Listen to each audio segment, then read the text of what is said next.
Narinig ng nobya ang pag-amin ng nobyo ilang minuto bago ang kasal. Ang kanyang paghihiganti ay ikinagulat ng lahat. Naramdaman ni Catalina Reyes na nanginginig ang kanyang mga binti habang inaayos ang kanyang belo sa huling pagkakataon sa loob ng sacristy. Ilang minuto na lang, lalakad na siya patungo sa altar ng simbahan ng Santuario de San Antonio sa puso ng Makati para pakasalan si Alejandro Salazar. Ang lalaking minahal niya sa loob ng 3 taon. Noon niya narinig ang mga boses sa pasilyo. Bahagyang nakabukas ang pinto at agad niyang nakilala ang malakas na tawa ng nobyo. Dahil sa kuryosidad, dahan-dahan siyang lumapit para makinig. Tol, sigurado ka bang magiging maayos ito?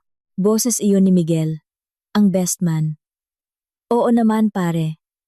Patay na patay sa akin si Catalina. Pagkatapos naming ikasal, ilang panahon na lang, bago ko siya makumbinsi, nabigyan ako ng kapangyarihan sa mga negosyo ng tatay niya. Sumagot si Alejandro na may lamig sa boses na hindi niya napansin kailanman. Naramdaman ni Catalina na gumuho ang kanyang mundo. Sumandal siya sa pader para hindi matumba. At kung may hinala siya, tanong ng isa pang abay. Si Paulo. Si Catalina, masyadong inosente yun. Sabi ni Alejandro, naniniwala siyang ako ang kanyang Prince Charming. Kapag nakuha ko na ang power of attorney, ibebenta ko ang ilang ari-arian ni Don Ricardo. Hindi niya iyon mapapansin. Masyado siyang abala sa kanyang mga kumpanya para suriin ang bawat dokumentong pinipirmahan niya. Ang mga halakhak ay umalingaw-ngaw sa pasilyo na parang mga saksak sa puso ni Catalina. Idinikit niya ang kamay sa kanyang dibdib. Ramdam ang bilis ng tibok ng puso. 3 taon ng relasyon, 3 taon ng mga plano, lahat ay kasinungalingan. Pero mananatili ka bang kasal sa kanya pagkatapos? Giit ni Miguel. Sa ngayon, oo, kailangan ko ng ganap na access sa kanyang mga ari-arian. Pagkatapos, no, nangyayari ang mga aksidente, hindi ba? Tumawa ulit si Alejandro at kinailangang takpan ni Catalina ang kanyang bibig para hindi mapasigaw. Alejandro!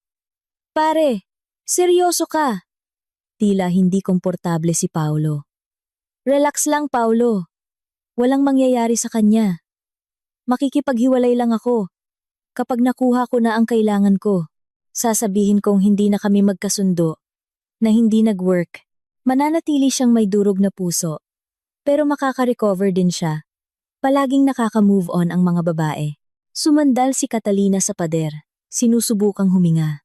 Nanginginig ang kanyang mga kamay kaya halos mabitawan niya ang bouquet ng mga puting rosas. Paano niya hindi napansin? Paano siya naging sobrang bulag? At ang mga utang? Tanong ni Miguel sa mahinang boses.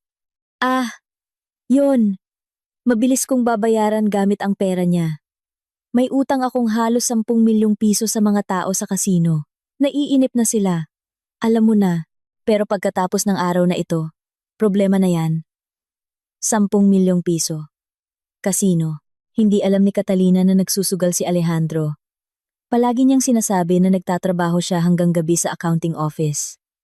Sa katotohanan, nalulugi siya sa sugal. Sa tingin mo ba may naghihinala? Hininaan ni Alejandro ang kanyang boses. Mukhang tiwala sa iyo si Don Ricardo.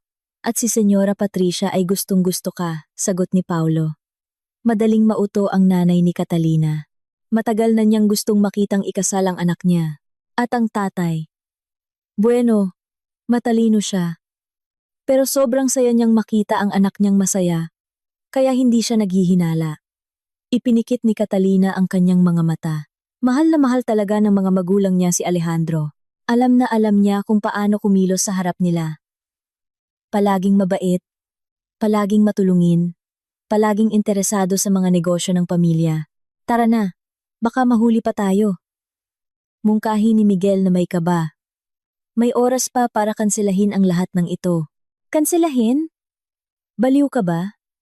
2 taon ko itong pinlano.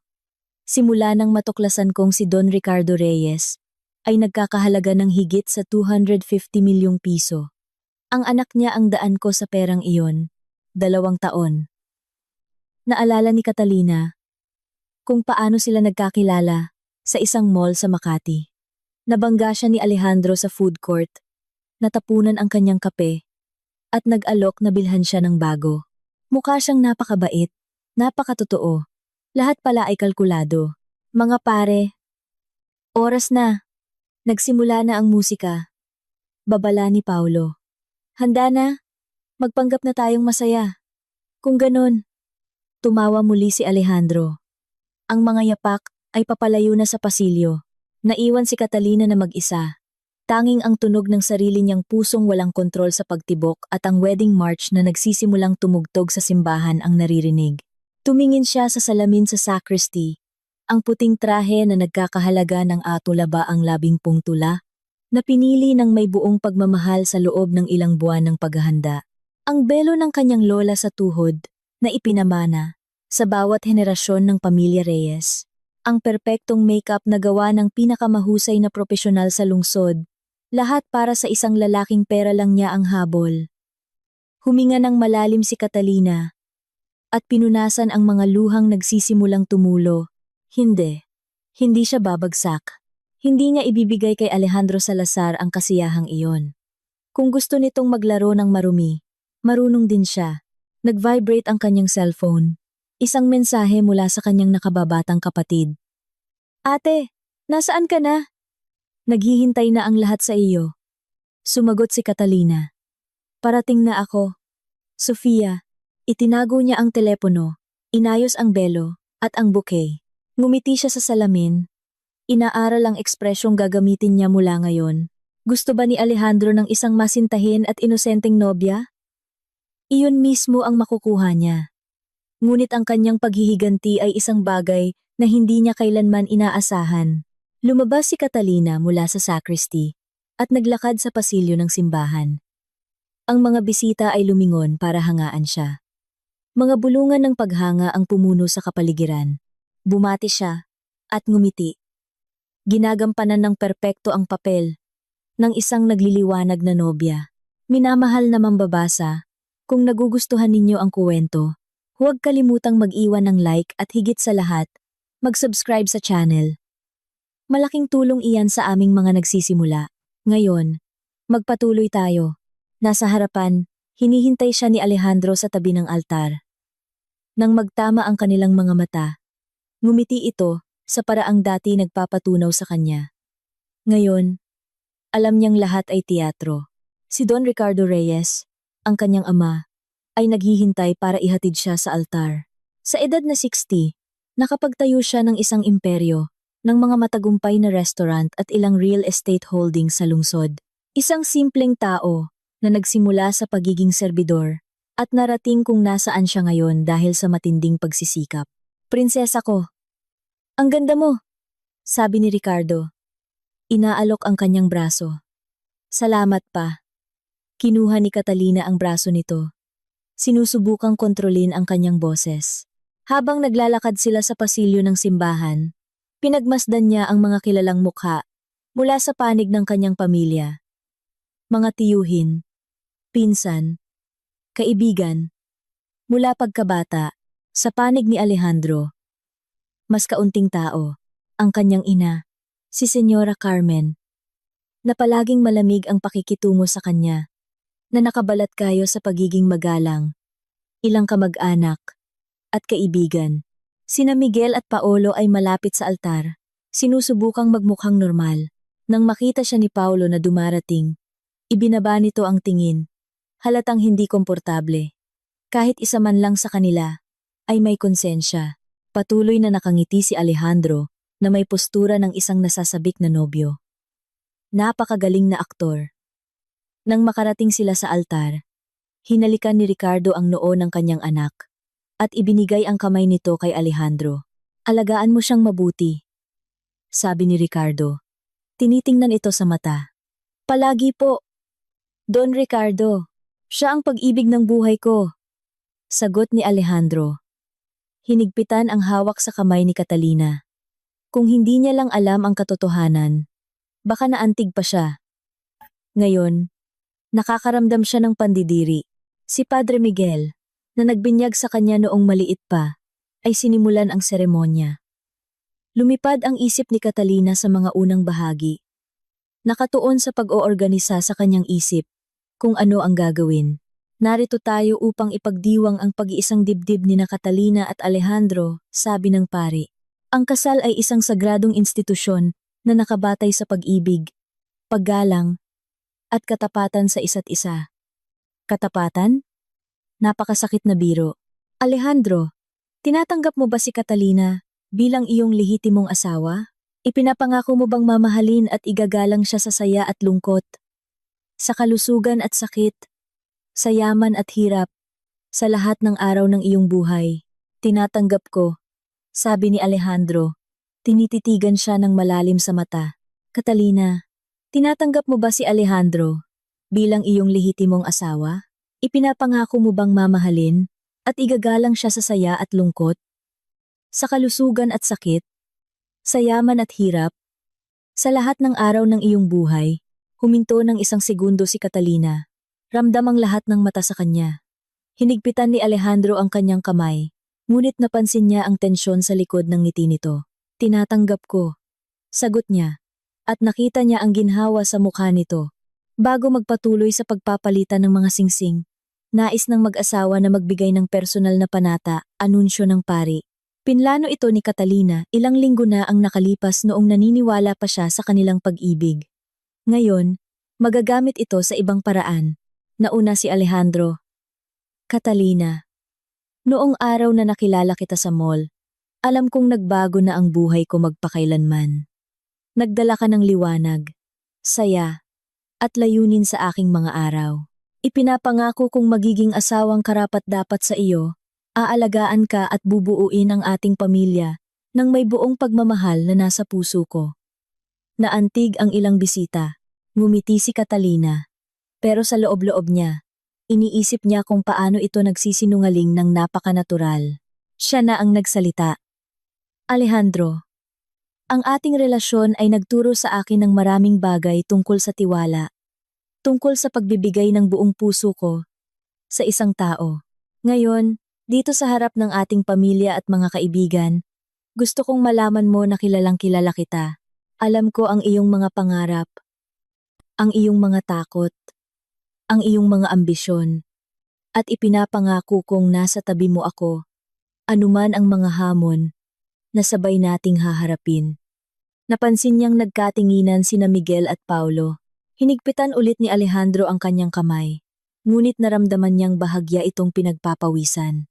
Ngayon ay magpapatuloy tayo sa pagpapalitan ng mga singsing, sabi ng pari. Kinuha ni Alejandro ang singsing at isinuot sa kanyang daliri.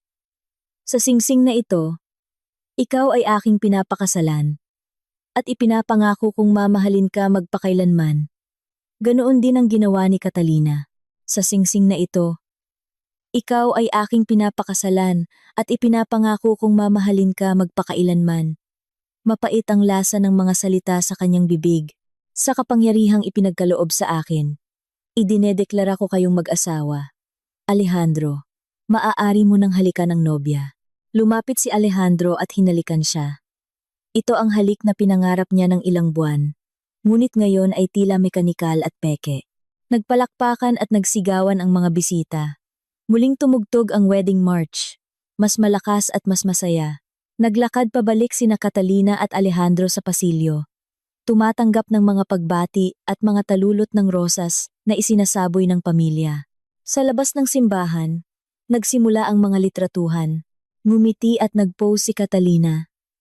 Perpektong ginagampanan ang papel ng masayang nobya. Kailangan niyang aminin na si Alejandro ay kapanipaniwala rin. Niyayakap siya ng may pagmamahal para sa mga larawan.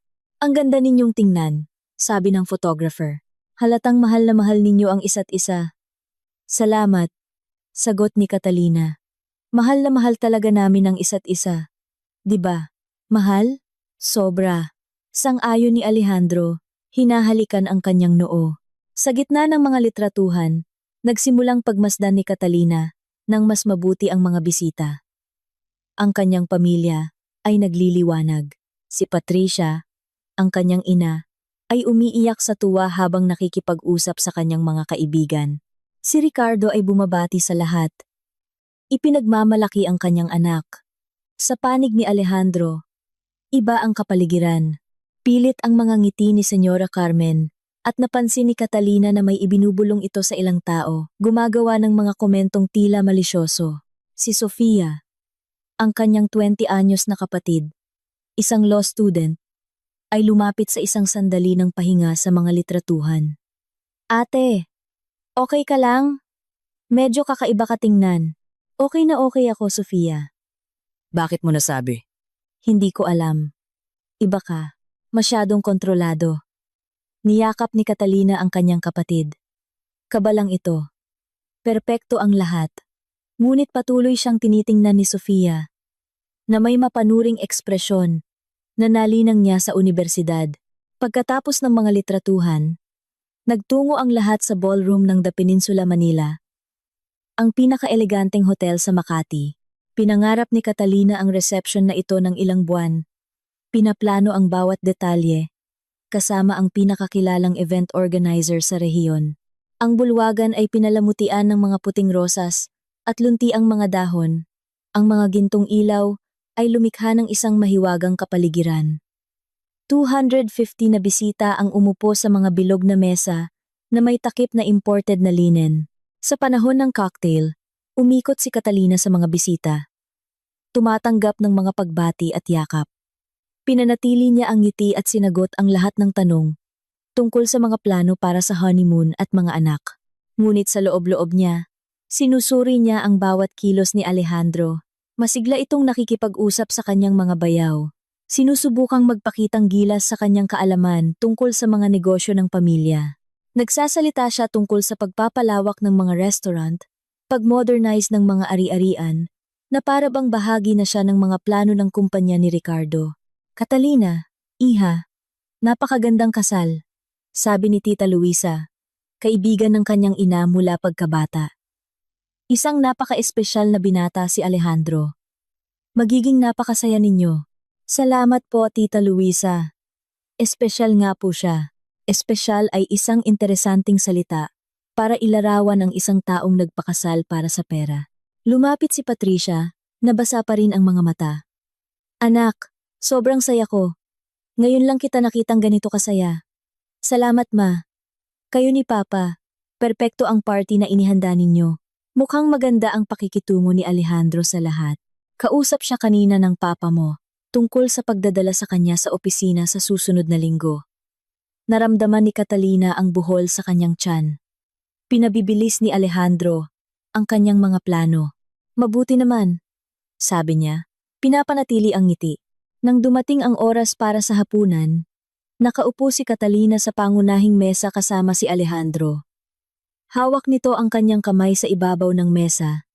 Hinahaplos ito gamit ang hinlalaki. Dati, ang kilos na ito ay nagpapatunaw sa kanya. Ngayon, labis siyang naiinis. Napakaganda mo ngayon, bulong ni Alejandro sa kanyang tainga. Hindi na ako makapaghintay sa ating honeymoon. Ako rin, pagsisinungaling niya. Ang honeymoon, 15 araw sa El Nido, Palawan. Regalo ni Ricardo para sa mga bagong kasal. Laban-labang araw na mag-isa, kasama ang isang lalaking gusto lang siyang pagsamantalahan. Nandidiri siya sa ideya. Sa panahon ng hapunan, tumayo si Ricardo para magbigay ng unang talumpati. Mga kaibigan, pamilya, maraming salamat sa pagdalo sa napaka-espesyal na araw na ito. Si Catalina ay palaging naging ilaw ng aming tahanan. Isang mabait at matalinong dalaga na naging isang kahanga-hangang babae. Alejandro, nanalo ka ng isang hindi ka panipaniwalang asawa. At Catalina, pumili ka ng isang mabuti, masipag na lalaki, na halatang mahal na mahal ka. Nagpalakpakan ang mga bisita. Ngumiti si Catalina at bumati habang tumayo si Alejandro para yakapin ang kanyang biyenan. Salamat po, Don Ricardo. Pangako ko pong aalagaan si Catalina at sana po ay marami akong matutunan sa inyo sa negosyo. Sino po ang nakakaalam? Baka makatulong akong palawakin pa ang mga kumpanya ng pamilya. Ngumiti si Ricardo. Halatang nasiyahan sa ugali ng kanyang manugang. Kung alam lang niya, nang si Alejandro na ang magsasalita. Tumayo ito at kinuha ang mikropono. Mga kababayan, Gusto kong pasalamatan ang lahat sa pagdalo ngayon, lalo na sina Don Ricardo at Senyora Patricia sa pagtanggap sa akin bilang isang anak. Catalina, ginawa mo akong pinakamasayang lalaki sa mundo. Ipinapangako kong gugugulin ang natitirang bahagi ng aking buhay na pinapangiti ka. Mas marami pang malambing at detalyadong kasinungalingan. Pumalakpak si Catalina, kasama ang lahat, habang hinalikan siyang muli nito. Minamahal na mambabasa, kung nagugustuhan ninyo ang kuwento, huwag kalimutang mag-iwan ng like, at higit sa lahat, mag-subscribe sa channel. Malaking tulong iyan sa aming mga nagsisimula. Ngayon, magpatuloy tayo. Pagkatapos ng mga talumpati, nagsimula ang musika. Ang unang sayaw ay sa isang kantang pinili nilang magkasama. Naalala ni Catalina, noong una nilang narinig ito, magkayakap sa sofa ng kanyang sala. Sinabi ni Alejandro na perpekto ang lyrics para sa kanila. Ngayon, habang sumasayaw sa gitna ng bulwagan na lahat ng mata ay nasa kanila, pakiramdam ni Catalina ay umaarte siya sa isang dula. Tense ka, bulong ni Alejandro habang sumasayaw sila. Kinakabahan lang, sagot niya. Ang daming nanonood. Relax ka lang. Perpekto ang lahat. Nagsisimula pa lang ang buhay natin. Ang buhay natin. Halos matawa si Catalina sa kabalintunaan. Nang matapos ang musika, sumali ang ibang mga mag-asawa sa sayawan. Sumayaw si Catalina kasama ang kanyang ama, na nagliliwanag. Prinsesa ko, tama ang desisyon mo. Mabuting bata si Alejandro. Pa, may itatanong ako sa'yo? Oo naman, anak. Talaga bang plano mong isali siya sa negosyo? Huminto sa pagsasayaw si Ricardo ng isang segundo. Bakit mo na itanong? Kuryosidad lang. Mukhang interesado siya. Well, pamilya na siya ngayon, at mukhang may magagandang ideya. Bakit hindi? Pilit na ngumiti si Catalina. Masyado lang atang mabilis para sa akin. Anak, kapag mahal mo ang isang tao, gusto mo siyang isama sa lahat. Normal lang yan. Kung alam lang ng kanyang ama, na gusto lang siyang isama ng manugang niya, para pagnakawan siya. Pagkatapos sumayaw kay Ricardo. Sumayaw naman si Catalina kay Miguel, na tila sobrang hindi komportable. Miguel, okay ka lang? Mukha kang kinakabahan. Oo. Hindi ako masyadong sanay sa mga party. Kakaiba. Palagi kang pala kaibigan. Iniiwasan ni Miguel ang kanyang tingin. Oo. Baka ka ba lang ng kasal? Ang responsibilidad ng pagiging best man. Alam mo na, naiintindihan ko. Siguro mahirap kapag may alam kang hindi mo masabi. Bahagyang natisod si Miguel. Anong ibig mong sabihin? Wala namang partikular. Napansin ko lang na parang may tinatago kang sikreto ngayon. Hindi. Normal lang ang lahat. Ngunit halata ang kanyang kaba. Nagpa siya si Catalina na diinan pa ng kaunti. Miguel, matagal na kayong magkaibigan, di ba? Mula pa noong high school. Sabihin mo sa akin, ganyan ba siya palagi? Ambisyoso? Ambisyoso? Paano? Interesado sa pera? Sa mabilis na pag-asenso? Tumigil sa pagsasayaw si Miguel at diretsyong tumingin sa kanya. Catalina, bakit mo tinatanong yan? Kuryosidad lang tungkol sa asawa ko. Gusto ko siyang mas makilala sa pamamagitan ng mga kaibigan niya. Tingnan mo, si Alejandro. Komplikado siya minsan. Komplikado paano? Tumingin si Miguel sa paligid. Sinisigurong hindi malapit si Alejandro. Makinig ka. Mas mabuti sigurong mag-usap tayo sa ibang araw. Kailan? Kapag kasal na ako, at huli na ang lahat, namutla ang mukha ni Miguel. Catalina. Ako. Ikaw ano? Miguel. Huminga ito ng malalim. Sinubukan ko siyang kumbinsihin. Sinubukan kong sabihin sa kanya na mali ito. Pero hindi siya nakikinig sa akin. Tumigil ng tuluyan sa pagsasayaw si Catalina. Tungkol saan ang sinasabi mo? Narinig mo, di ba? Kaya ka nagtatanong ng ganito. Narinig ang ano? Ang usapan sa sacristy. Nandoon ka. Naramdaman ni Catalina ang pagbilis ng kanyang puso. Natuklasan na siya. Ngunit kasabay nito, Kinukumpirma ni Miguel ang lahat. At anong plano mong gawin sa impormasyong iyan? Tanong nito. Halatang takot na takot. Hindi ko pa alam.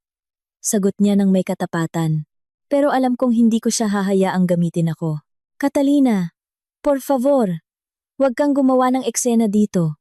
May 200 tao. Huwag kang mag-alala, Miguel. Hindi ako mag-iiskandalo. Kung ganoon, anong gagawin mo? Ngumiti si Catalina nang sinsero sa unang pagkakataon mula umaga. Isang bagay na hindi niya kailanman inaasahan. Natapos ang musika at naghiwalay sila. Dumiretso si Miguel para kausapin si Alejandro na nakikipag-usap sa ilang tiyuhin ni Catalina. Nakita niya kung paano sila nagbubulungan ng may pagmamadali. Si Alejandro ay tumitingin sa kanya na may nag-aalalang ekspresyon. Lumapit si Sofia. Ate, anong sinabi mo kay Miguel? Parang nakakita siya ng multo. Usapang bayaw lang, sagot ni Catalina. Bayaw? Walang anuman. May kakaibang nangyayari. Una, kakaiba ang kilos mo. Pero ngayon, ang best man ng asawa mo ay mukhang takot na takot. Ano ang nangyayari? Tiningnan ni Catalina ang kanyang kapatid. Matalino si Sofia. Nag-aaral siya ng abogasya. Baka makatulong siya. Sofia, pwede mo ba akong tulungan ng walang tanong? Depende sa pabor. Kailangan kong maghanap ka ng impormasyon tungkol kay Alejandro ng palihim. Anong klasing impormasyon? Pinansyal? Mga utang? Kasaysayan? May access ka sa mga database ng universidad, di ba? Nanlaki ang mga mata ni Sofia. Catalina, anong kwento ito? May natuklasan ka ba tungkol sa kanya? Pakiusap, Sofia. Magtiwala ka lang sa akin. At huwag ka munang magsabi sa mga magulang natin. Muna, Catalina, tinatakot mo ako. Ipinapangako mo bang gagawin mo? Nag-alinlangan si Sofia. Sige. Pero pagkatapos, sasabihin mo sa akin ang lahat. Pangako. Lumapit si Alejandro sa dalawa na may pilit ng ngiti. Anong pinag-uusapan ninyong seryoso? Mga plano sa pagkakaroon ng anak. Mabilis na pagsisinungaling ni Catalina. Tinanong ni Sofia kung kailan natin balak magka-baby. Oo. Gusto nating maghintay ng ilang taon, sabi ni Alejandro, halatang guminhawa. Oo. Gusto muna nating maging matatag sa pinansyal, dugtong ni Catalina. Inoobserbahan ang reaksyon nito.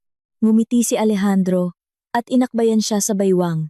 Eksakto, gusto kong tiyakin na ang ating pamilya ay may lahat ng seguridad sa mundo. Seguridad, gamit ang pera niya. Muling pinagmasdan sila ni Sofia na may mapanuring tingin. Sige, iiwan ko na kayo. Pupuntahan ko si Lola. Nang umalis si Sofia, mahigpit na hinawakan ni Alejandro ang braso ni Catalina. Anong sinabi mo kay Miguel? Walang importante. Bakit? Mukha siyang kinakabahan. Baka kabalang talaga ng kasal. Alam mo naman kung gaano siya kabahan sa mga social event. Tiningnan siya ni Alejandro sandali. Iba ka ngayon. Iba paano? Hindi ko alam. Mas malayo. Lumapit si Catalina sa kanya at binigyan siya ng halik sa pisngi. Pagod lang ito, mahal. Mahabang araw. Pero masaya ako. Sigurado. Ngunit patuloy siyang tinitingnan ni Alejandro nang may pagdududa. Sa sandaling iyon, lumapit si Ricardo. Alejandro, halika. Gusto kitang ipakilala kay Ginoong Santos, ang aking accountant. Magkakatrabaho kayo mula ngayon. Siyempre po, Don Ricardo. Ngumiti si Alejandro. Ngunit napansin ni Catalina ang pagkabalisa sa kanyang mga mata. Habang kausap nila ang accountant, pumunta si Catalina sa banyo para huminga ng kaunti. Kailangan niyang pag-isipan ang susunod na hakbang. Sa banyo, nakasalubong niya si Señora Carmen, ang ina ni Alejandro, na nag-aayos ng makeup. Catalina, iha, napakagandang party, sabi nito. Ngunit hindi sinsero ang tono. Salamat po, Señora Carmen. Sana maging masaya kayo. Karapat-dapat si Alejandro sa magandang buhay pagkatapos. Bueno, pagkatapos ng mga problemang dinaanan niya, Huminto sa paghuhugas ng kamay si Catalina. Anong mga problema? Tila nadulas si Senyora Carmen. Walang importante. Ilang problemang pinansyal lang na pinagdadaanan ng lahat ng kabataan. Anong klasing problema? Alam mo na, mga utang, credit card, walang hindi kayang ayusin ng isang magandang kasal. Ang lamig ng pagkakasabi niya ay nagpaunawa kay Catalina na alam ng ina ang mga plano ng kanyang anak. Naiintindihan ko. Simpleng sagot ni Catalina. Sigurado akong magtutulungan kayo. Pagkatapos ng lahat, para dyan ang kasal. 'Di ba? Para magbahagi ng mga responsibilidad at yaman. Yaman. Isang interesanting salita. Siyempre po, Senyora Carmen. Pagbalik ni Catalina sa bulwagan, kasagsagan na ng party. Ang mga tao ay sumasayaw. Masayang nag-uusap. Nagsasaya. Isang surreal na pagkakaiba sa gulong nangyayari sa kanyang isipan. Lumapit si Paulo habang kumukuha siya ng isang baso ng champagne. Catalina, pwede ba tayong mag-usap sandali? Sige, naghiwalay sila sa isang mas pribadong sulok. Alam kong narinig mo ang usapan namin kaninang umaga. Nagpasya si Catalina, na huwag nang itanggi. At ano ngayon? Sinubukan kong kumbinsihin si Alejandro na huwag gawin yun. Kailangan mong malaman yan. Bakit mo sinasabi sa akin ito? Dahil hindi ko na kayang magpanggap na okay ang lahat. Kaibigan ko siya. Pero sobrang mali nito. At anong iminumungkahi mong gawin ko? Hindi ko alam. Baka pwede kayong mag-usap. Baka magbago ang isip niya. Halos matawa si Catalina. Paolo, pareho lang ang narinig natin. 2 taon niya itong pinlano. Hindi ito isang bagay na pagsisisihan niya. Kung ganon, anong gagawin mo? Pinag-iisipan ko pa. Pakiusap. Huwag mo siyang sirain sa publiko. Alam kong deserve niya. Pero ano? May malubhang problema siya sa ilang tao. Kung mawala sa kanya ang pagkakataong ito, anong mga tao? Lalo pang hininaan ni Paulo ang kanyang boses. Mga taong nagpapautang sa kanya ng pera. Mga taong hindi nagbibiro. Naramdaman ni Catalina ang kilabot. Hindi lang pala may utang si Alejandro. Nasa panganib siya. Magkano ang utang niya? Malaki. Higit sa 10 milyon. At kung hindi siya magbayad? Umiling lang si Paulo. Hinahayaan ang implikasyon sa ere. Nanahimik sandali si Catalina. Pinoproseso ang bagong impormasyon. Si Alejandro ay hindi lang isang sakim na manloloko. Siya ay isang desperadong tao. Paolo, salamat sa pagsabi nito. Wala kang gagawing padalos-dalos, di ba? Pangako. Pag-iisipan kong mabuti. Bago kumilos.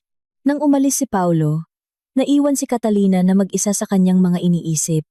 Mas komplikado ang sitwasyon kaysa sa inaakala niya. Nasa tunay na panganib si Alejandro at iyon ay nagpapaliwanag sa bahagi ng kanyang desperasyon. Ngunit, hindi iyon nagbibigay katwiran sa pagnanais na lokohin siya at gamitin ang kanyang pamilya. Lumitaw si Sofia sa kanyang tabi. Ate, nakakuha ako ng paunang impormasyon. Paano? Agad? May kaibigan akong nagtatrabaho sa isang law firm. Gumawa ako ng ilang maingat na tawag. At matagal nang may masamang record si Alejandro, higit sa 1 taon na. Maraming hindi nabayarang utang, mga kaso, isang napakakomplikadong kasaysayan. May iba pa? May mga demanda laban sa kanya, mga taong naniningil ng pera. At mukhang sinubukan na niyang lumapit sa ibang mayayamang pamilya sa rehiyon bago kanya makilala. Naramdaman ni Catalina na nanlamig ang kanyang dugo. Ibang pamilya? Oo. Naging engaged siya sa isang babae mula sa Cebu noong nakaraang taon. Pero may natuklasan ang ama nito at kinansela ang lahat sa huling minuto. Sofia, sigurado ka ba rito? Nasa akin ang pangalan ng pamilya. Kung gusto mong mag-imbestiga pa. Kung ganoon, isang profesional na manloloko si Alejandro. Si Catalina ay hindi ang kanyang unang biktima. At malamang hindi rin ang huli kung magtatagumpay siyang lokohin siya. Sofia, kailangan ko ng isa pang pabor. Sabihin mo, maaari mo bang alamin kung sino ang mga pinagkakautangan niya? Ang mga taong may utang siya? Susubukan ko. Pero ate, nagiging delikado na ito. Baka mas mabuti kung humingi ka na lang ng annulment. Hindi. Kung gagawin ko yan, patuloy niyang susubukang gawin ang parehong panloloko sa ibang mga babae. At bukod pa riyan, baka subukan niyang gumanti sa pamilya natin sa anumang paraan. Kung ganon, anong plano mo? Ibibigay ko sa kanya kung ano mismo ang gusto niya, pero hindi sa paraang inaasahan niya. Hindi ko maintindihan. Binubuo ko pa ang plano. Minamahal na mambabasa, kung nagugustuhan ninyo ang kuwento, huwag kalimutang mag-iwan ng like at higit sa lahat, mag-subscribe sa channel. Malaking tulong iyan sa aming mga nagsisimula. Ngayon, magpatuloy tayo.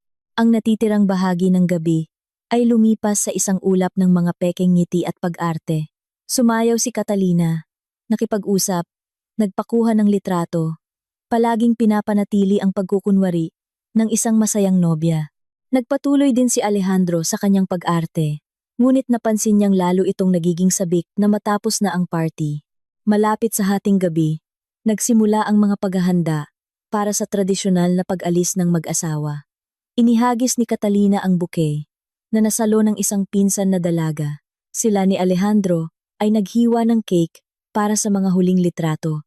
Sa wakas, dumating ang sandali para pumunta sa bridal suite sa parehong hotel.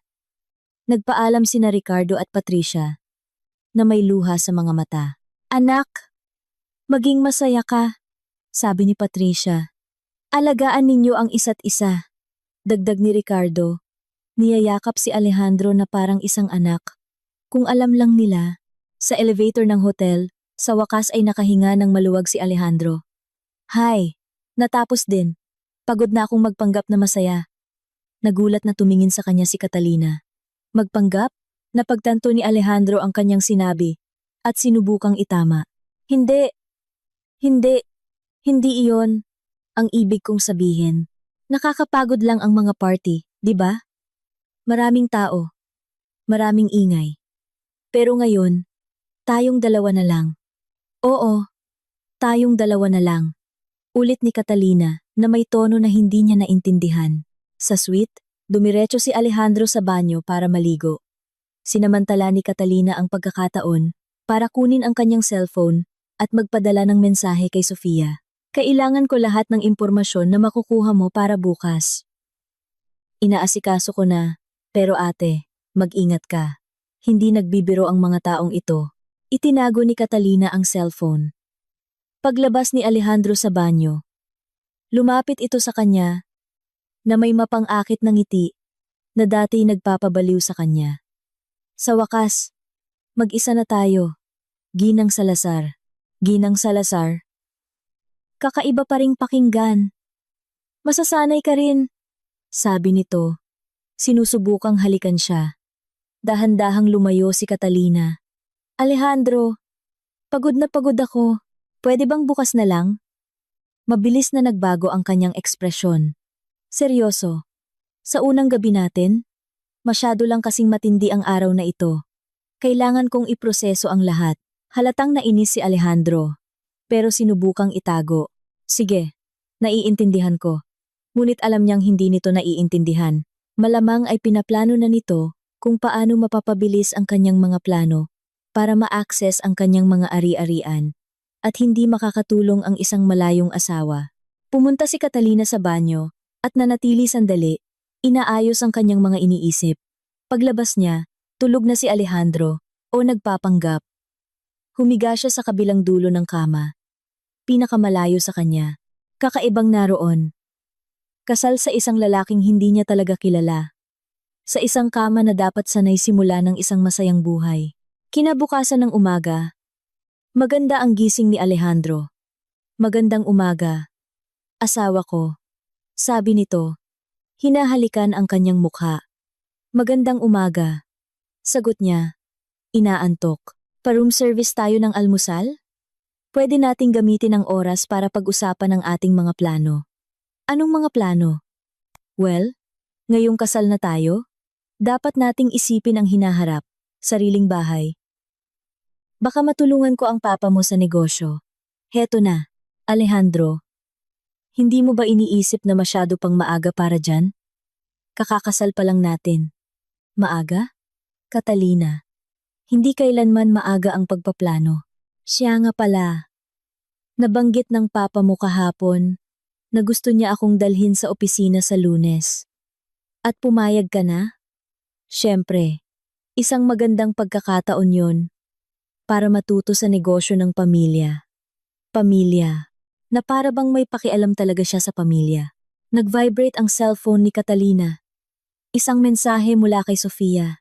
May nakuha akong karagdagang impormasyon. Kailangan nating mag-usap. Urgent. Sino yan?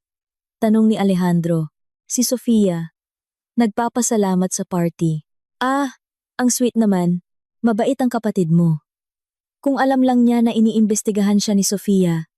Alejandro, maliligo lang ako. Tapos bababa na tayo para mag-almusal. Sige, tatawagan ko muna ang mga barkada para pasalamatan sila sa party. Sa banyo, tinawagan ni Catalina si Sofia. Hello ate.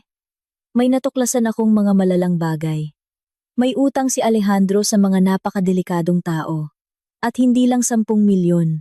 Halos 25 milyon. 25 milyon? Oo. At mayroon pa.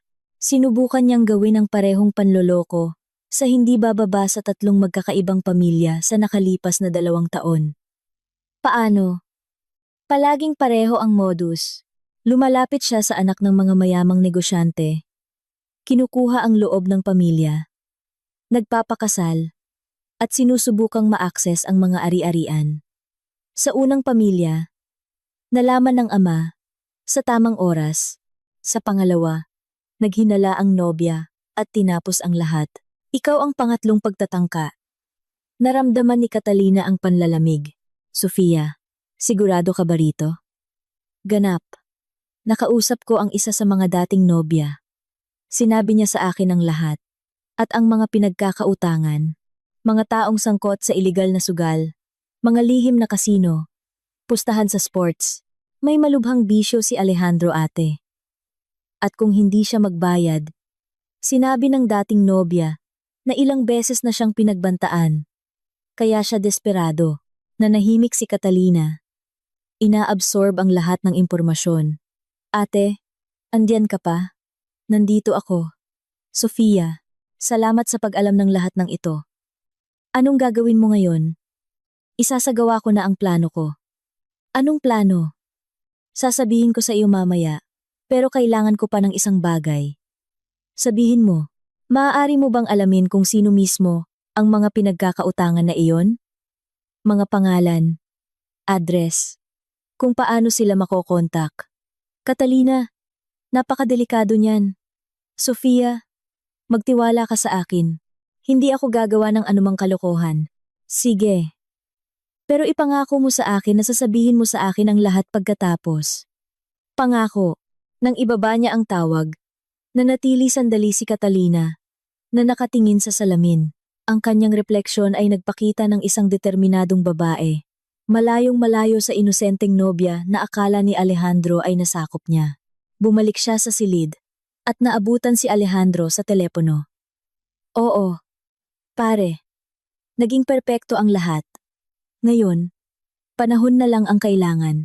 Hindi. Wala siyang hinala. Sa Lunes, magsisimula na akong magtrabaho. Kasama ang biyanan ko. Napansin ni Alejandro na dumating na siya at mabilis na ibinaba ang tawag. Si Miguel. Nagpapasalamat sa party. Mabuti naman, sabi ni Catalina. Alam na kasinungalingan iyon. Sa almusal sa restaurant ng hotel. Tuwang-tuwa si Alejandro. Catalina. Iniisip ko, paano kung kanselahin natin ang honeymoon? Paano? Kasi ang papa mo. Ayokong palampasin ang pagkakataong ito. Alejandro, 15 araw yon sa Palawan. Binayaran na lahat ng mga magulang ko. Alam ko, pero pwede naman tayong pumunta sa ibang araw. Ngayon ang perpektong sandali para maging matatag sa kumpanya.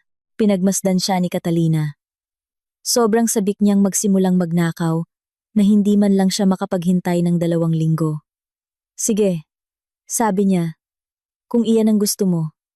Ngumiti ng malapad si Alejandro. Alam kong maiintindihan mo. Ngayon isang team na tayo.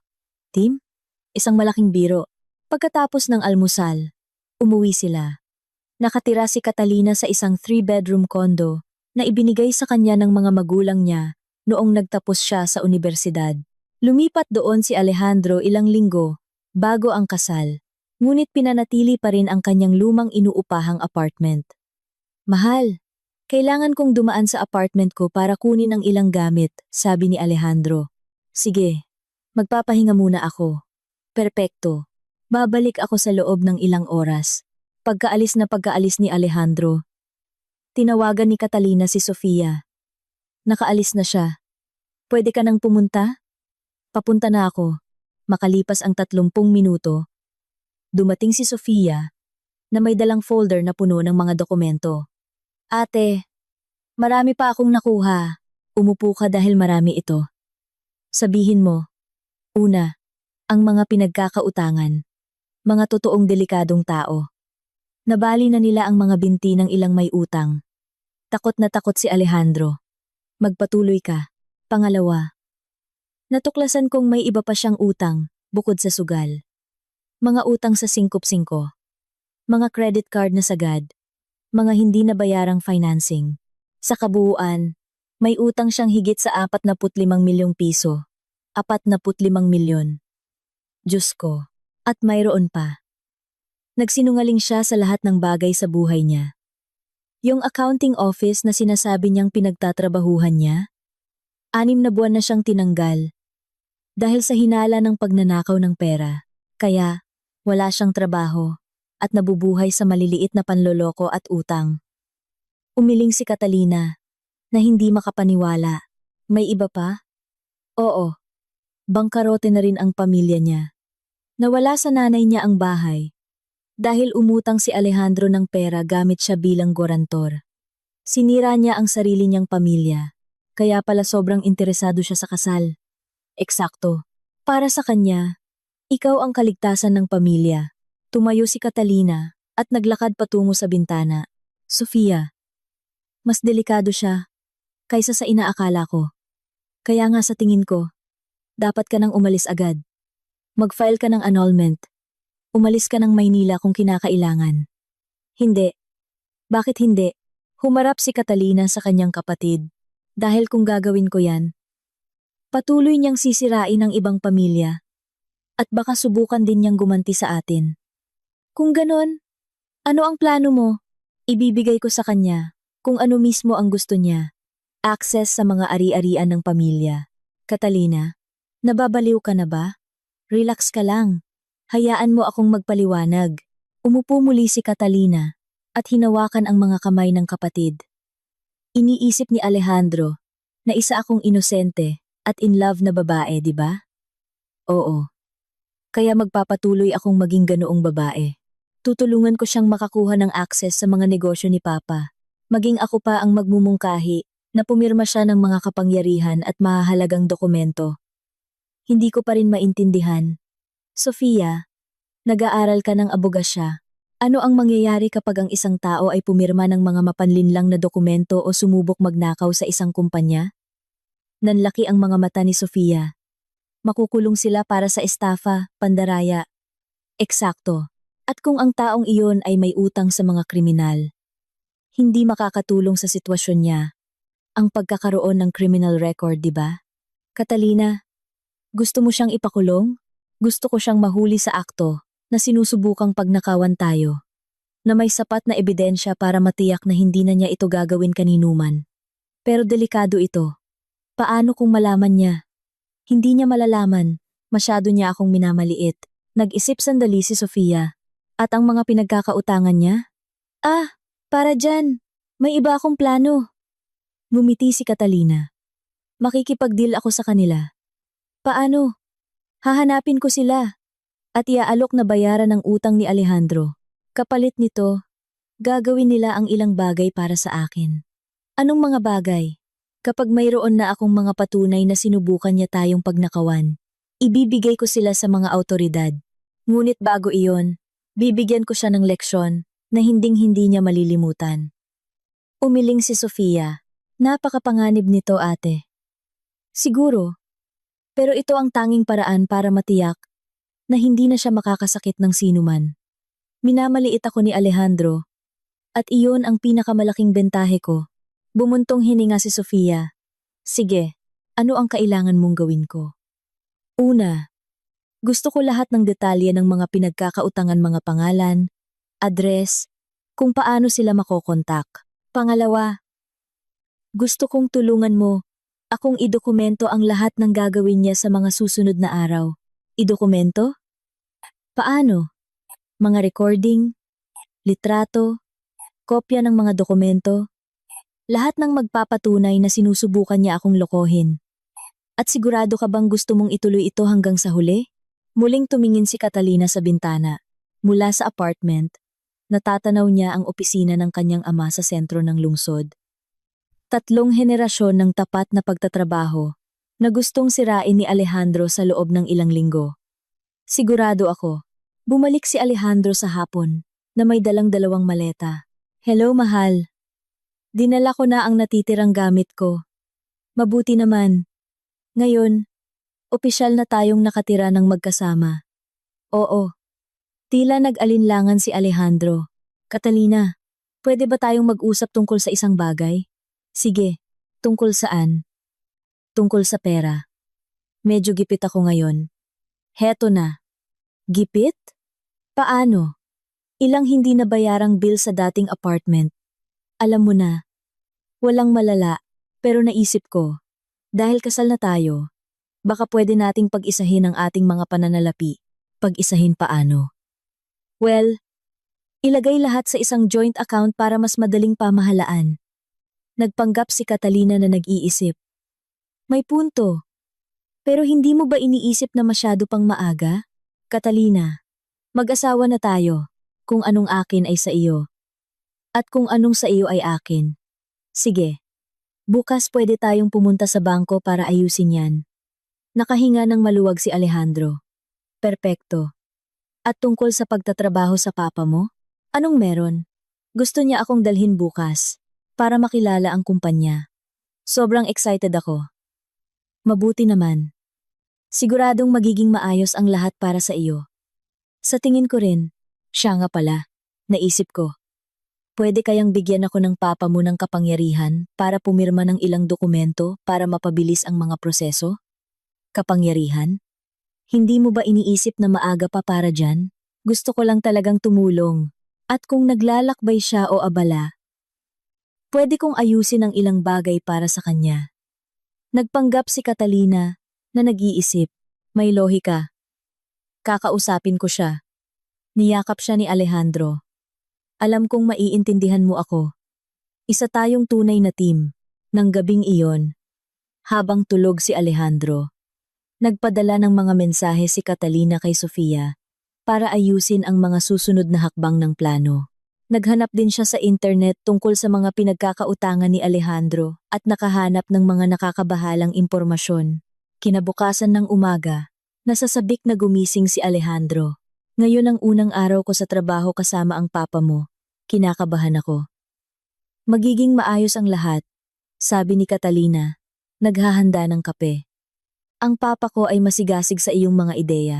Speaking of that, nakausap mo na ba siya tungkol sa kapangyarihan? Hindi pa, pero susubukan ko ngayon. Perpekto. Nang umalis si Alejandro, patungo sa kumpanya, tinawagan ni Catalina si Ricardo. Pa, pwede ba tayong mag-usap? Siyempre anak. May nangyari ba? Wala namang malala. Tungkol kay Alejandro. Anong meron sa kanya? Okay ba ang lahat? Oo. Oo. Sobrang masigasig niyang tumulong sa negosyo. Nagtanong pa nga siya kung pwede mo siyang bigyan ng kapangyarihan para mapabilis ang ilang proseso. Nagkaroon ng katahimikan sa kabilang linya. Kapangyarihan? Anak, kasi simula pa lang niyang magtrabaho sa akin. Hindi mo ba iniisip na masyado pang maaga? Sinabi ko rin sa kanya yon, pero giit niya na gusto niya talagang tumulong. Pag-iisipan ko, sa ngayon, tuturuan ko muna siya ng mga pangunahing bagay. Sige pa, Walang pagmamadali. Catalina, may itatanong ako sa'yo. Sige po, okay ka lang ba? Mula noong kasal, parang iba ka. Huminga ng malalim si Catalina. Okay lang ako pa. Maraming pagbabago lang ng sabay-sabay. Naiintindihan ko. Kung may kailangan ka, nandito lang ako. Salamat pa. Pagkababa ng tawag, naghanda si Catalina para umalis. Mayroon siyang appointment sa isa sa mga taong pinagkakautangan ni Alejandro. Ang pagkikita ay sa isang kapihan sa sentro. Dumating si Catalina ng tanghali at hinanap ang isang lalaking nasa 40s, may uban, na nagngangalang Ramirez. Ikaw ba si Catalina? Tanong nito nang lumapit. Opo, kayo po si Ramirez? Ako nga, umupo ka. Hindi mukhang mapanganib na kriminal si Ramirez na inakala ni Catalina. Isa siyang karaniwang tao, simpleng manamit, na mapagkakamalang ordinaryong negosyante. So, ikaw ang asawa ni Alejandro? Sabi nito, hinahalo ang kape. Ganoon na nga po, at gusto mong bayaran ang mga utang niya? Ganoon na nga po, pero may ilang kondisyon. Tumawa si Ramirez. Kondisyon? Ineng, wala ka sa posisyon para maglagay ng kondisyon. Nasa posisyon po ako. Gusto ninyo ang pera. Nasa akin ang pera. Pero kailangan ko ng ilang bagay kapalit. Anong mga bagay? Huminga ng malalim si Catalina. Kailangan kong i-pressure ninyo pa si Alejandro ng ilang araw. Huwag kayong gumawa ng anumang marahas. Panatilihin niyo lang siyang takot. At bakit mo gustong gawin yan? Sabihin na nating nagpaplano akong bigyan siya ng leksyon. Pinag-aralan siya ni Ramirez sandali. Nalaman mong pinakasalan ka niya para sa pera, di ba? Paano ninyo nalaman? Ineng. Ang isang lalaking may utang na 45 milyong piso ay hindi nagpapakasal dahil sa pag-ibig. Nagpapakasal siya dahil sa pangangailangan. 45 milyon? Lahat ba yon ay utang niya sa inyo? Maraming problemang pinasok si Alejandro. At kung babayaran ko lahat? Kung ganoon, malaya na siya. Pero bago yon, pwede niyo ba akong tulungan sa isang bagay? Depende. Ikinuwento ni Catalina kay Ramirez ang kanyang mga plano. Nahulihin si Alejandro na nagnanakaw sa pamilya. Nakinig si Ramirez ng may atensyon. Interesante, sabi nito sa huli. At naniniwala kang gagana ito. Sigurado ako. At anong mapapala mo dyan? Ang katiyakan na hindi na siya makakasakit ng sinuman. Nag-isip si Ramirez. Bibigyan kita ng 5 araw para makuha ang mga ebidensya. Samantala, patuloy namin siyang i-pressure. Pagkatapos, babayaran mo ang utang at mawawala kami sa buhay niya. Deal. Pero kung may maging mali, kung malaman niya ang ginagawa mo, hindi kami mananagot. Naiintindihan. Tumayo si Ramirez para umalis. Isang tanong, bakit hindi ka nalang mag-file ng annulment at tapos na? Hindi lang para sa akin, kundi para sa lahat ng babaeng sinubukan niyang lokohin. Matapang ka o sobrang tanga? Siguro pareho. Pag-uwi ni Catalina sa bahay, nandoon na si Alejandro, kinakabahan. Kumusta ang unang araw mo? Tanong niya. Medyo komplikado. Bakit? Ang papa mo. Napakaingat, hindi niya ako pinahawak ng kahit anong importante. Normal lang yun. Kailangan muna niyang magtiwala sa iyo. Alam ko. Pero Val, yung tungkol sa authorization. Anong nangyari? Nakausap mo na siya? Oo, sabi niya. Pag-iisipan niya. Tila dismayado si Alejandro. Inaasahan niya ang mas positibong sagot. Alejandro, relax ka lang. Ilang araw lang yan. Bibigyan ka rin niya ng mas maraming responsibilidad. Kasi, may ilang pressure ako. Mga taong naniningil ng lumang utang. Anong utang? Nag-alinlangan si Alejandro. Walang malala. Mga pending na bayarin lang. Magkano ang utang mo? Hindi gaanong kalaki. Mga 1, 2 milyon. Mas marami pang kasinungalingan. May utang siyang halos 50 milyon. At sinasabing 2 milyon lang. Alejandro, bakit hindi mo sinabi sa akin noon pa? Ayokong mag-alala ka. Akala ko, Sa bago kong trabaho, mabilis ko itong maaayos. Pwede ba kitang tulungan? Seryoso? Siyempre, mag-asawa tayo. Ang mga problema mo ay problema ko rin. Niyakap siya ni Alejandro. Val, hindi ka kapanipaniwala. Alam kong tama ang naging desisyon ko. Tamang desisyon? Kung alam lang niya, magkano ba talaga ang kailangan mo? Well, siguro mga 2.5 milyon para mabayaran lahat at manahimik na sila. 2.5 milyon mula sa halos 50 milyon. Walang kahihiyang nagsisinungaling. Okay, bukas itatransfer ko sa'yo. Seryoso? Ganoon lang? Alejandro, mahal kita. Gusto kong maging kalmado ka para makapag-focus sa trabaho. Perpekto ka. Sabi nito. Hinahalikan siya. Perpekto para lokohin. Siguro iniisip nito. Nang gabing iyon, habang tulog si Alejandro, tinawagan ni Catalina si Sofia. Kumusta ang meeting? Tanong ng kapatid niya. Mas maganda kaysa sa inaasahan. Makikipagtulungan sila. At si Alejandro, desperado na siya, humiram sa akin ng 2.5 milyong piso. 2.5 milyon. Mula sa halos 50 milyon. Eksakto. At bukas, ibibigay ko sa kanya. Bakit?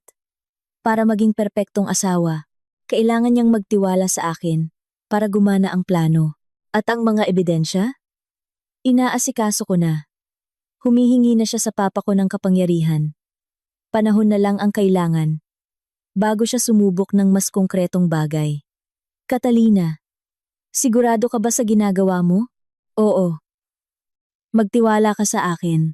Kinabukasan ng umaga, pumunta si Catalina sa bangko at nag-transfer ng Elaminian Tulibian sa account ni Alejandro. Nang makita niya ang transfer, halos maiyak ito sa ginhawa. Catalina, maraming salamat. Hindi mo alam kung gaano kalaking bigat ang tinanggal mo sa akin. Naiisip ko, ngayon, makakapag-concentrate ka na sa trabaho. Eksakto. Siya nga pala, tungkol sa power of attorney. Alejandro, kailangan ng papa ko ng panahon. Naiintindihan mo naman, di ba? Naiintindihan ko.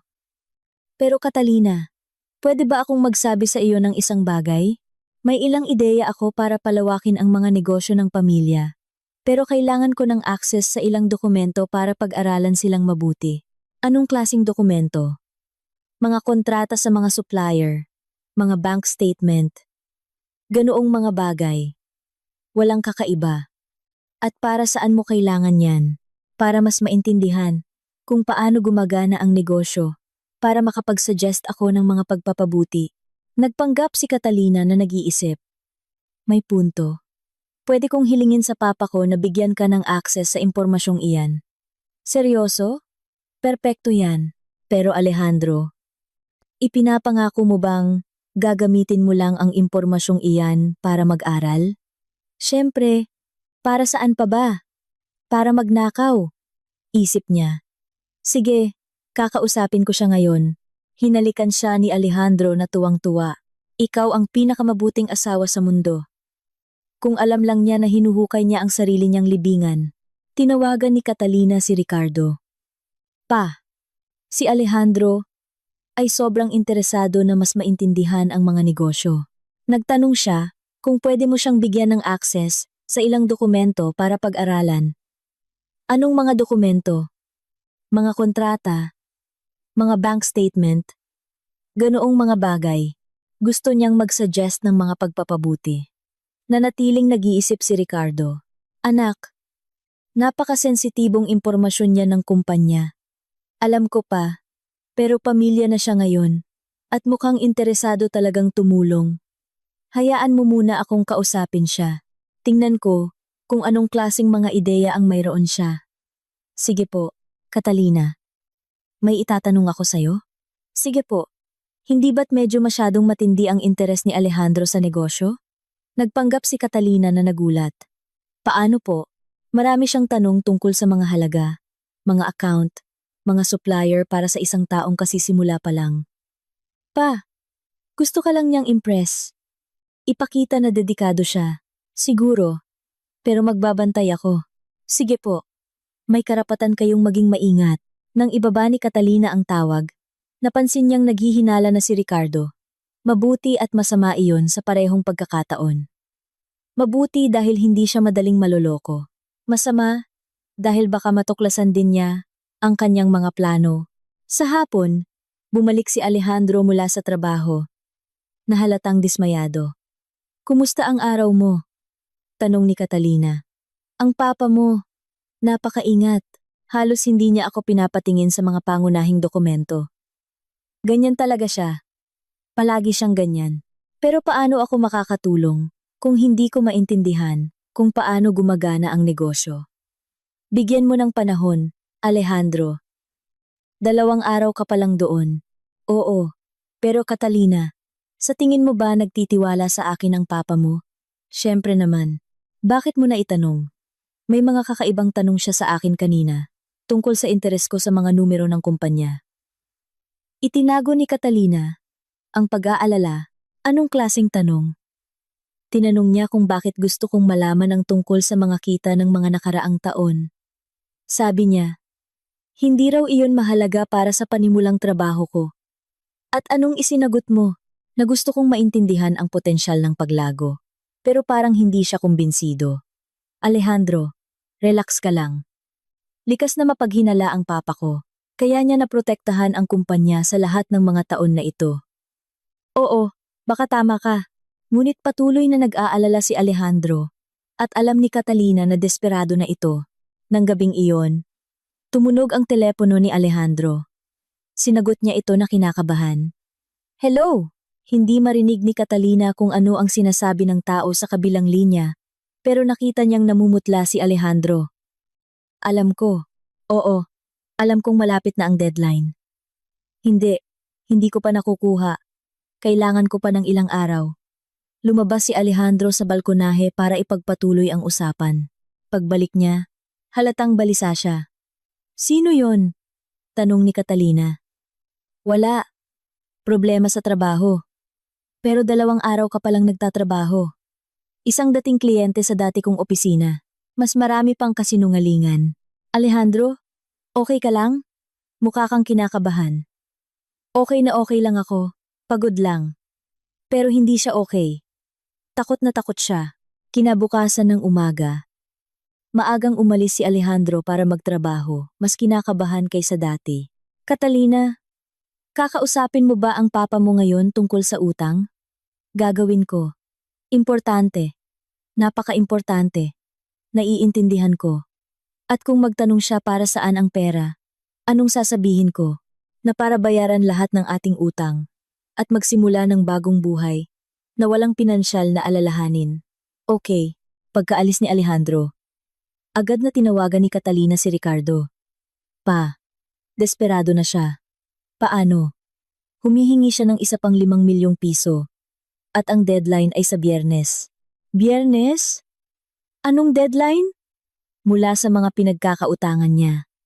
Kung hindi siya magbabayad sa Biyernes, gagawa sila ng marahas na hakbang.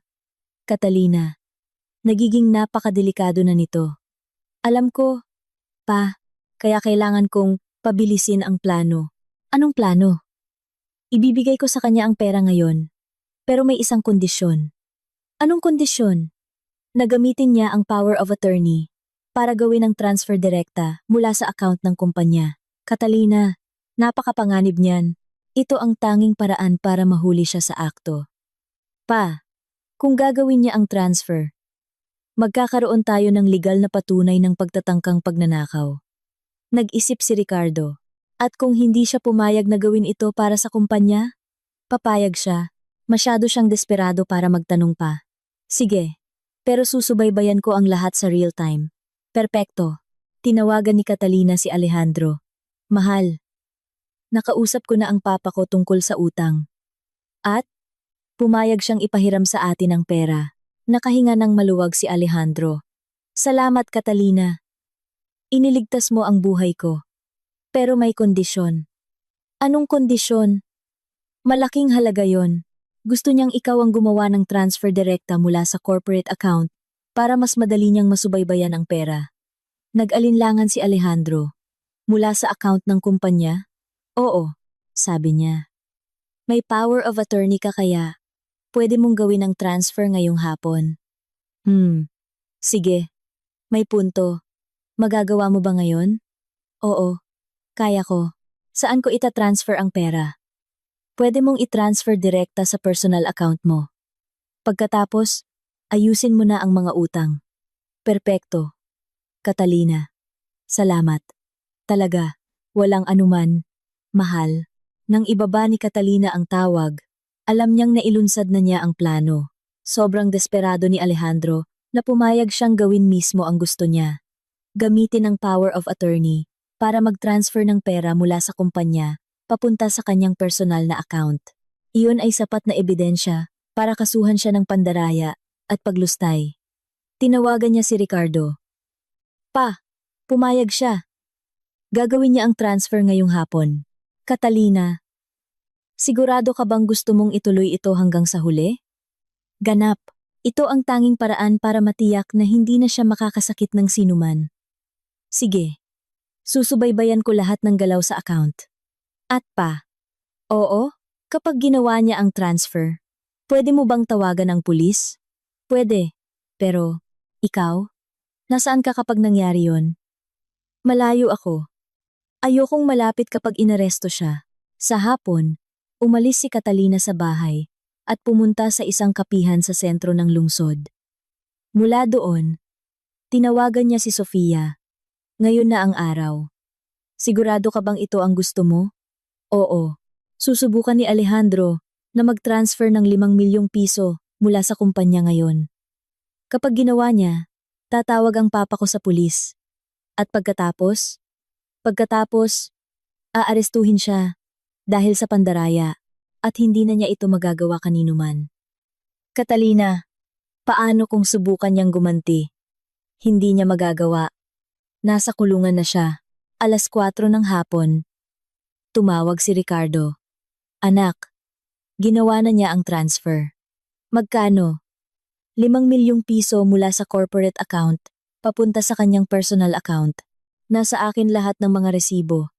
At ngayon, tatawagan ko na ang pulis. Pa, salamat sa pagtitiwala sa akin. Sana alam mo ang ginagawa mo.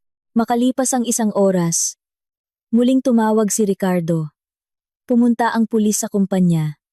Inaresto si Alejandro. Huli sa akto. Paano siya nag-react? Una, sinubukan niyang itanggi. Pagkatapos, sinabi niyang pinayagan mo siya.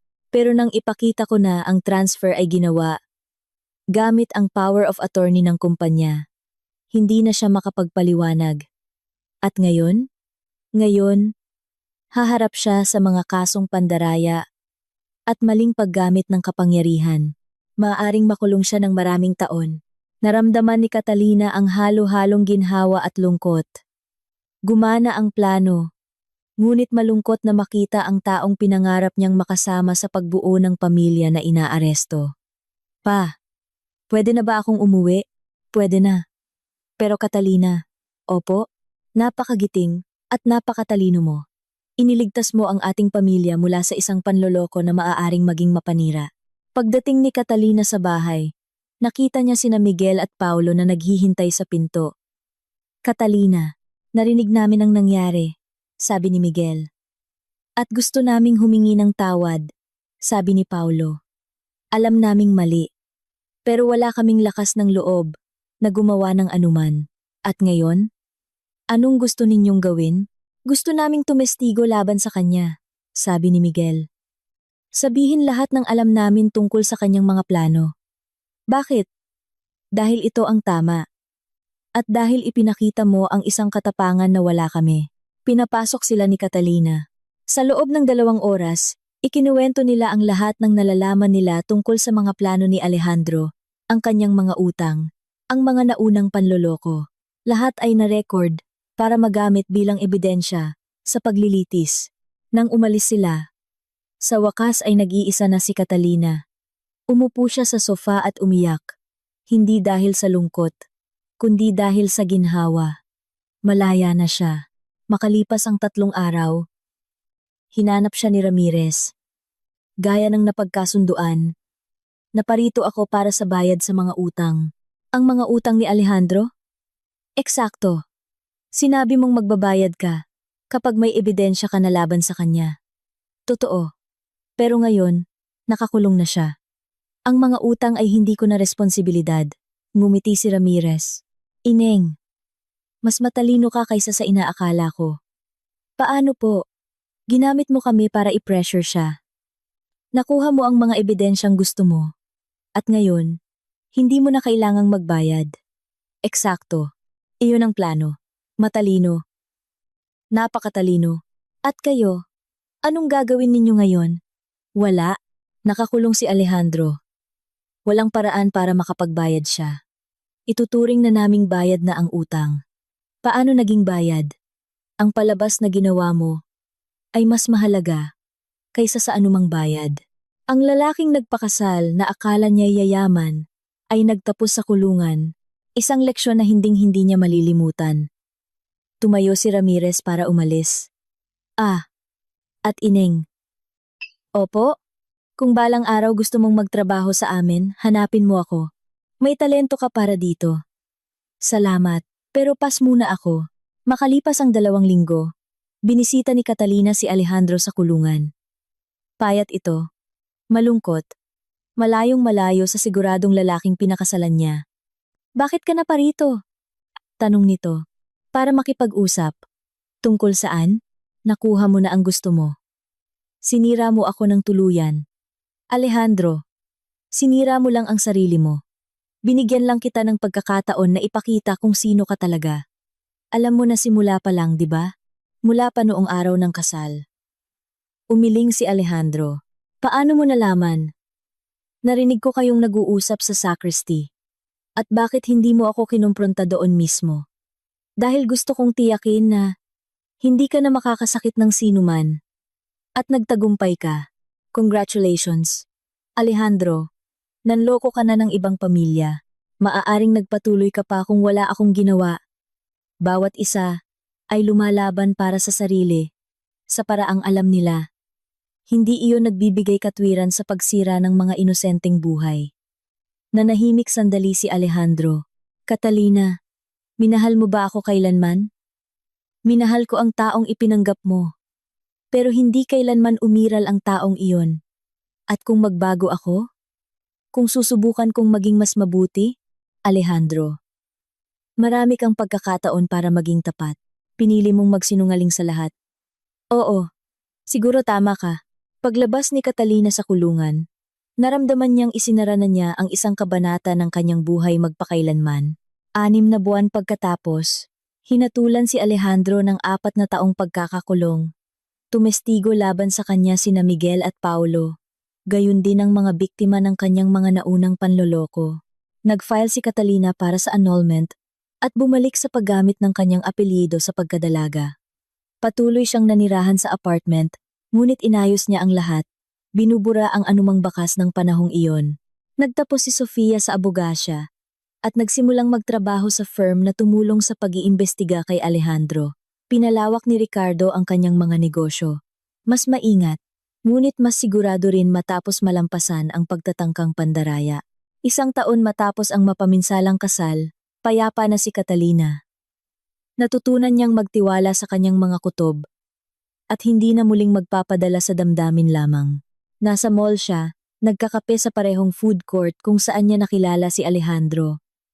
Nang isang binatang maayos ang pananamit ang natisod sa kanya, natapunan ang kanyang kape. Pasensya na. Ang kalat ko, sabi nito, na may kaakit-akit ng ngiti. Hayaan mong bilhan kita ng bagong kape. Tiningnan siya ni Catalina. Pinagmasdan ang kanyang ensayadong ngiti. Ang kanyang mamahaling damit na may kaunting gasgas. Ang kanyang mabilis na pagtingin sa paligid na parang may hinahanap. Hindi na kailangan. Simpleng sagot niya. Giit ko. Ito ang pinakamaliit na magagawa ko. Wag na. Salamat. At umalis si Catalina. Iniwan ang lalaking mag-isa sa food court. Malamang ay nagtataka kung bakit hindi gumana ang kanyang taktika. Natutunan na niyang kilalanin ang mga senyales. Makalipas ang 3 taon, Nakilala ni Catalina si Martin, isang veterinaryo na nag-aalaga sa mga alagang hayop ng mga empleyado ng kanyang ama. Si Martin ay simple, tapat, at masipag. Wala siyang gaanong pera. Ngunit mayroon siyang isang bagay na hindi kailanman nagkaroon si Alejandro. Karakter. Ikinasal sila sa isang maliit na seremonya. Kasama lamang ang malapit na pamilya. Nagsusuot si Catalina ng simpleng damit. Binili nila ang mga singsing gamit ang perang naipon ni Martin sa pagtatrabaho tuwing weekend. Hindi ito ang pangarap na kasal na pinlano niya kay Alejandro. Mas maganda ito. Totoo ito. Nakalaya si Alejandro matapos magsilbi ng 2.5 taon ng sentensya. Sinubukan niyang hanapin si Catalina, ngunit nagpalit na ito ng numero. Lumipat na siya ng apartment. Ayaw na niya itong makita. Nalaman niya sa pamamagitan ng iba na umalis ito ng lungsod. Sinubukan nitong magsimulang muli sa ibang lugar. Taos-puso siyang umasa na natuto itong maging tapat. Ngunit alam niyang malamang ay mananatiling si Alejandro. At okay lang iyon. Hindi na niya problema. Sa gabi ng kanyang pangalawang kasal, hinawakan ni Martin ang kanyang mga kamay at sinabi sa kanya, "Catalina, ipinapangako kong palaging magiging tapat sa iyo. Kahit mahirap, kahit masakit ang katotohanan, at ipinapangako kong magtitiwala sa iyo."